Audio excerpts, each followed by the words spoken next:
it is what's best, my son.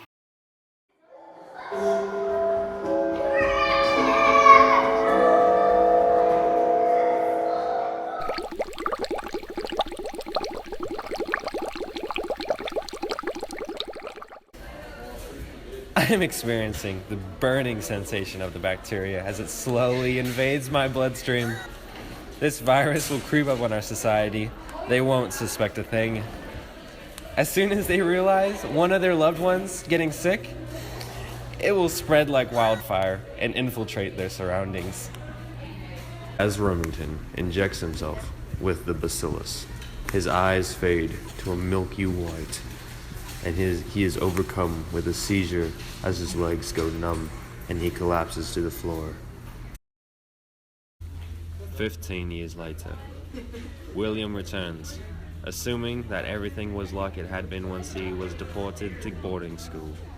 Upon arrival, William had noticed there were papers scattered across his father's lab, soiled with unknown chemicals, which had created holes from an acidic-like substance. Father, what has occurred during my absence? Since you banished me from our home for more important things such as your discoveries, I hope everything has turned out in your favor. Oh well, I haven't been, nothing, just self-experimentation. I have run out of test subjects, and I couldn't test on my beloved son. I hope you understand why I had to send you away. Things are better.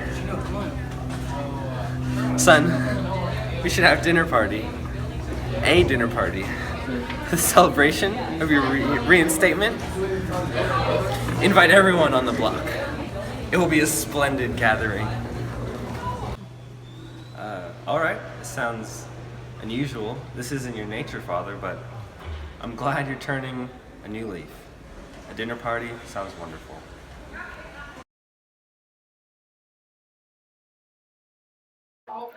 William and Remington gather supplies and food for a bountiful feast. They expedite invitations across the neighborhood, and they sweep and inspect every element in the house visible to company in preparation for their guests' arrival. After receiving their invitations, the neighbors were surely surprised and somewhat suspicious when they had finally heard from Remington, who they had thought disappeared into oblivion. Memories reoccurred in their minds of time when they saw William's bright face as a child, and they were so overcome with the wish of the reunitement with William that they agreed to come to the dinner party. They were very intrigued to witness and analyze Remington's current behavior, given the fact that he had not spoken a word to anyone since William's departure. Is that good?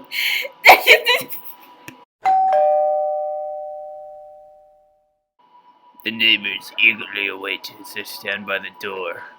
The door creaks, opening to a dimly lit room where there seems to reside an elongated, elegant ebony table adorned with delectable cuisine.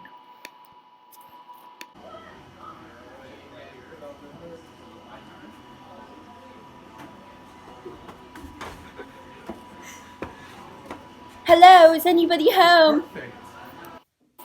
The lights rise as the neighbors process this as an indication of approval.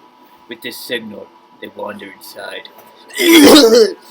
Hanging their coats and purses, everybody takes a seat, looking forward to whatever this night may entail.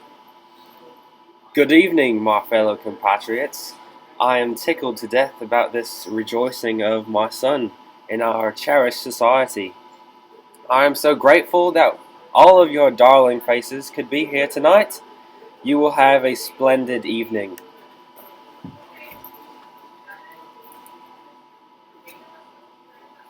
First, a toast.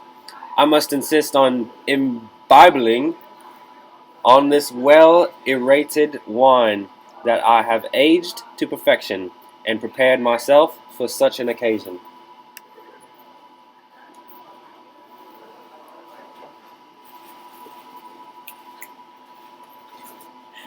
William, it's so nice to see you again. Why, you look so handsome and grown up.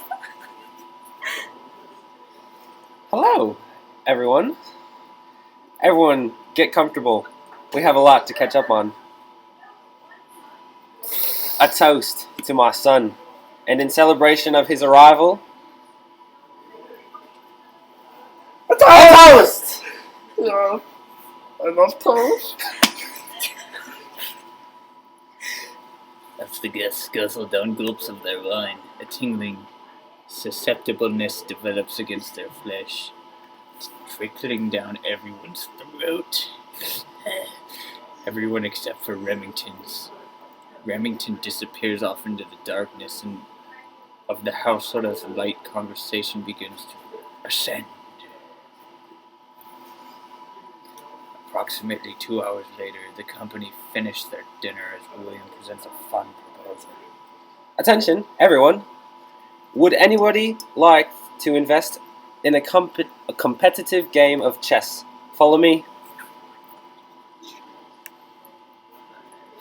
Yes, we're giddy and eager, with a somewhat weight lifted off their shoulders, and they migrate into the living room for a round of 2 chess. After what seemed like forever, many skillfully thought out moves later, William looks around as to try and remember how many guests had been in the room beforehand. His perception started to black out, but he remained to keep his eyelids pried open and somewhat alert. Some of the guests had fallen into a coma of some sort of as their hands or feet started to twitch, while some have gone missing. If you will excuse me for a moment, my good people. William frantically, yet in disguise, exits the living room in search of the missing people and his father. Stumbling into a wall, William realized that something was not right. Why am I so lightheaded? The world is spinning. It's hard to see. William stammers through the hallway as he is blinded, Savannah, by a bright white light coming from a white, static-like room, something he had never seen before. Dad, what is going on? I am Dad. He walks into the room, which appears to be his father's secretive chemistry lab.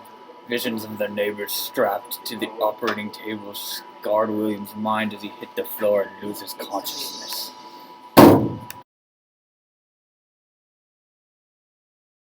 Let's see if it does.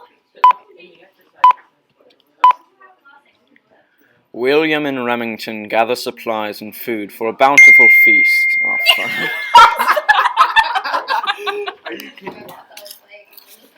After receiving their invitations, the neighbors were surely...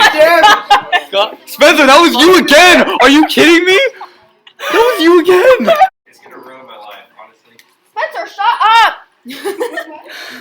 Wait, do I have to do like a... It's already recording! Do I... See you later,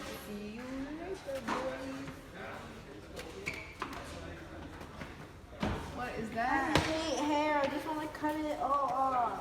German. I can't do this.